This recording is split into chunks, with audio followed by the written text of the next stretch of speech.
حفاظتی ٹیکوں کا صحت مند زندگی میں انتہائی اہم کردار۔ وزیر صحت سندھ کا حفاظتی ٹیکہ جات کی آگاہی کو فروغ دینے پر زور۔ سیکریٹری صحت سندھ، یونیسیف اور ای پی آئی سندھ کی جانب سے کراچی میں صحافیوں کے لیے حفاظتی ٹیکہ جات سے متعلق آگاہی ورکشاپ کا انعقاد کیا گیا۔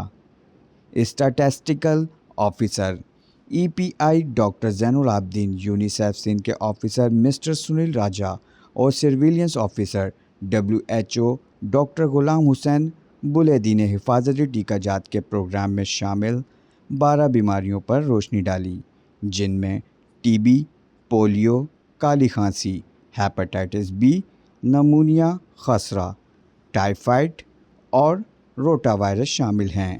سندھ حکومت کی جانب سے 5 سال تک کی عمر کے بچوں کو ان 12 خطرناک بیماریوں سے بچاؤ کے لیے مفت حفاظتی ٹیکہ جات فراہم کیے جا رہے ہیں۔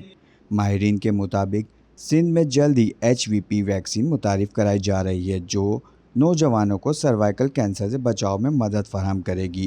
یہ اقدام نوجوانوں کو بیماریوں سے بچانے کی جانب ایک اہم پیش رفت ہے۔ ذیشان احمد، میڈیا زا نیوز، کراچی۔